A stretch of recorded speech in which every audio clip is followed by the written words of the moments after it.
I always believed my marriage was solid. We had 10 years behind us, 2 kids, a house we built from scratch, late night talks that felt like best friends whispering secrets, or so I thought. It started with little changes. He stopped making coffee for me in the morning, stopped asking how my day was, brushed off my jokes with a distracted nod. I told myself he was just tired, work stress, bills piling up, normal marriage stuff. Then came the phone password. He used to leave his phone anywhere, now it was glued to his hand. He even took it to the shower. When I asked why, he laughed and said privacy mattered, that I needed to trust him. So I did. I trusted until I found the receipt. It was for a necklace, expensive, romantic, and definitely not for me. I hadn't received jewelry in years. I stared at the crumpled paper in my hand for 10 minutes, heart pounding, mind racing. I didn't confront him that night. I watched him instead, the way he smiled at texts, the way he turned his screen away when I walked by. I started writing things down, times, dates, patterns, not because I wanted to catch him but because I needed to believe I wasn't going crazy. One evening he came home smelling different, like a perfume I didn't wear. It was soft, floral, new. I asked about it. He said a coworker hugged him goodbye after a meeting, and I nodded and smiled and cried into my pillow. That night I finally told my sister. She looked at me for a long time, then said, "You already know the truth, you're just waiting for permission to accept it." That hit me hard. The next day I followed him. I never thought I'd be that woman tailgating her husband, sweating behind the wheel, but I did it. He drove to a hotel, met her in the parking lot, hugged her like he used to hug me, kissed her like I hadn't been kissed in months. I didn't confront him right away. I needed time to breathe, to process, to decide.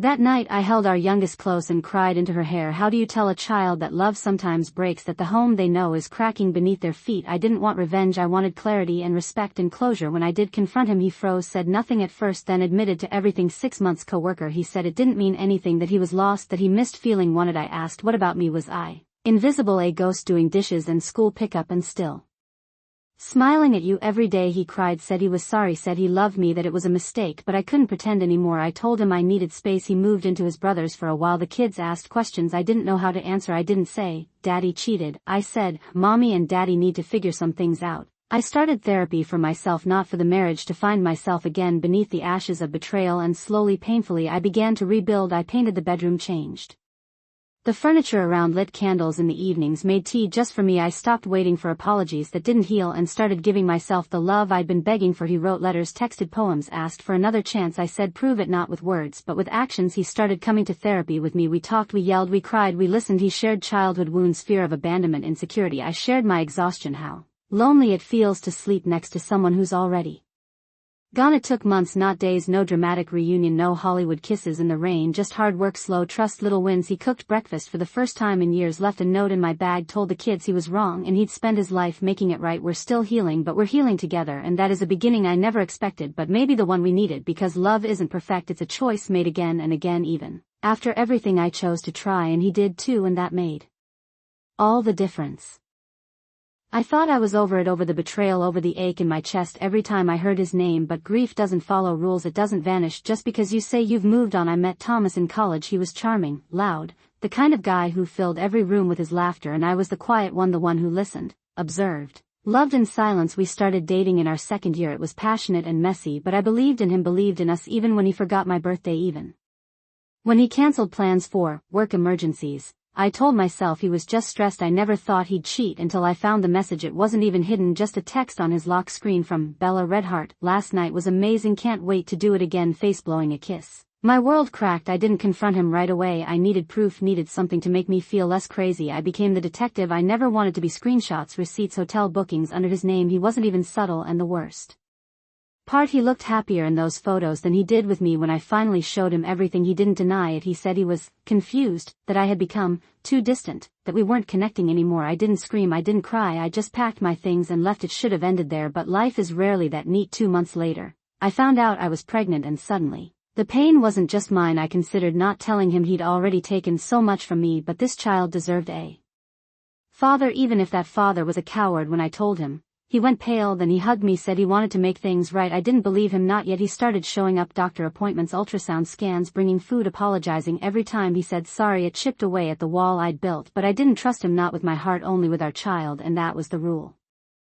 Until the night I went into labor early, he was the only one who answered the phone. He drove me to the hospital, held my hand through the worst pain I'd ever felt, cried when our daughter was born, and for a moment I saw the man I'd loved, not the liar, not the betrayer, just the father. We named her Alara. She had his smile and my stubbornness. Thomas stayed at the hospital every night. He slept in a chair, changed diapers, read baby books. The nurses thought we were married. I laughed it off, but deep inside I wondered, could he change, could people really come back from something like that? When we came home he kept showing up, brought groceries, cleaned dishes, told stories to Alara. She gurgled at him like he hung the moon. One night he asked if he could stay for dinner. I said yes, then it became every night, but I still made him sleep on the couch. My heart wasn't ready until the day I got sick, a bad flu, high fever. I couldn't hold Alara. Thomas stayed up all night with her, rocked her, fed her, sang lullabies. When I opened my eyes he was asleep on the floor cradling our daughter, and I broke not from sadness but from hope. It terrified me because hope meant risk, hope meant forgiving, and I didn't know if I could, so I called my therapist. We started talking again, really talking about boundaries, healing, trust. One told Thomas the first was in therapy. He asked if he could join, so we did sessions together, talked about the cheating, about how he'd let loneliness and insecurity push him into someone else's arms. He didn't blame me and I didn't excuse him. We faced the wreckage piece by piece, week by week. He rebuilt what he'd broken, not with grand gestures but with consistency. He never missed a session, never showed up late, never stopped showing up for Alara or for me. And slowly I began to let go, not of the past but of the anger, the version of me who was afraid to trust, afraid to hope. I forgave him not because he deserved it but because I deserved peace. One morning he asked if he could move back and I hesitated, then said yes, but with rules. We were co-parenting first, everything else would come second. He agreed and he meant it. That summer we took Alara to the beach. She squealed every time the waves kissed her toes, and I watched Thomas carry her on his shoulders,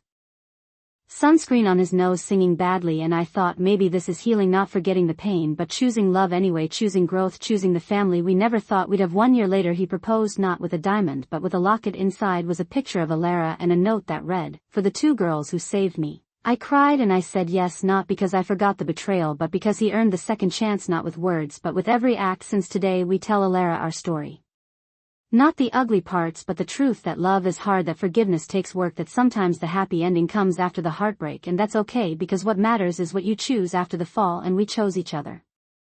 Our wedding was small, not because we couldn't afford more but because we didn't need more, just the people who mattered. My sister held Alara, grandma wore pink, Thomas cried before I even walked down the aisle, and I did too, not because of sadness but because it felt like healing had come full circle. We wrote our own vows. His started with, "I failed you once, but I choose you every day now." Mine ended with, "I never thought I'd love you again, but here I am." Alara clapped during the kiss. It was chaotic, beautiful, perfect afterwards. We didn't rush a honeymoon, we stayed home, built blanket forts with Alara, had cereal for dinner, watched cartoons until we fell asleep on the couch. It wasn't glamorous but it was ours. Thomas got a new job, one with better hours. He came home earlier, helped with bedtime. We danced in the kitchen. We fought too, over chores, over schedules, over silly things, but now we fought fair. No silence, no walking away, just 2 people trying, learning, loving. I started school again.